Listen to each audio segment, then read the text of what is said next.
మమ్మల్ని ఏ పార్కో ఆట మైదానానికో తీసుకెళ్లి ఆడిస్తున్నప్పుడు, మాకొక 4-5 ఏళ్ల వయసున్నప్పుడు ఏదైనా గోడ మీద ఒక చెట్టు మీద నిల్చోబెట్టి అక్కడి నుంచి దూకమని చెప్తారు. మేము ఏమాత్రం ఆలోచించకుండా నవ్వుతూ దూకేస్తాం. కింద పడతామన్న ఆలోచన కూడా లేకుండా ఎందుకు నవ్వుతూ దూకేయగలమో తెలుసా నానా?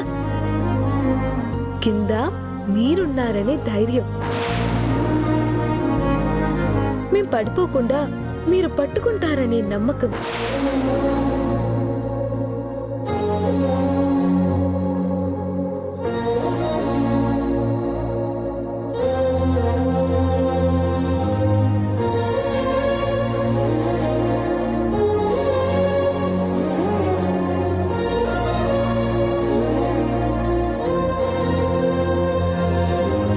మధు, ఇందు, ఇలా రండమ్మా.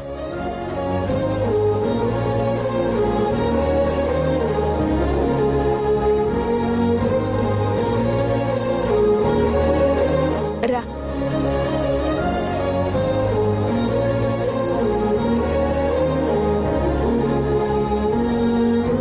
ఆకలేస్తుంది, భోంచేద్దామా?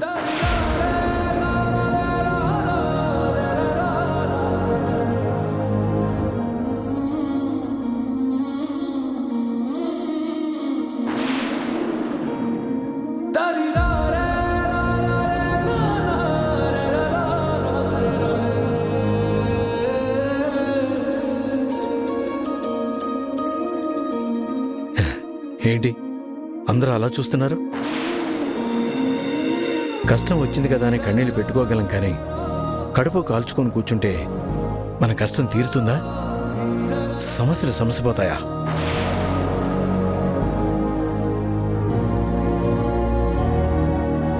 పోయేంతవరకు బతికుండాలి కదా.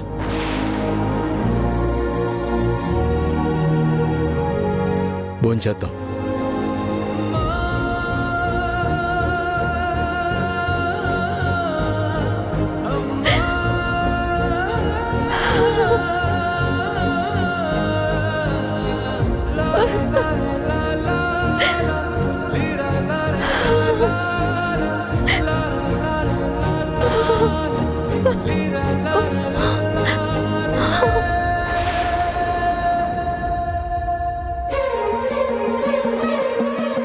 తనివి తీర ఎంత ఏడవాలో ఏడ్చేసేయమ్మా.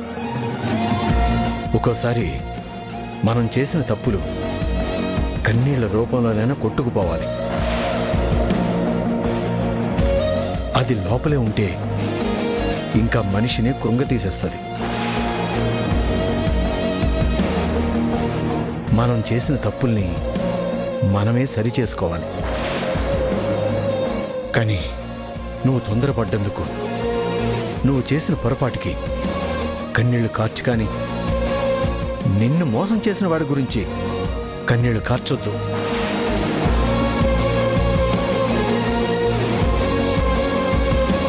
నీ కన్నీళ్లు చాలా విలువైనవి, చాలా గొప్పవి. అవి ఎవడు పడితే వాడి కోసం కార్చకూడదు. నీ ప్రేమ అర్హులు కాని వారి గురించి, బంధానికి విలువివ్వకుండా మోసం చేసిన వాడి గురించి అస్సలు కన్నీరు కార్చొద్దు.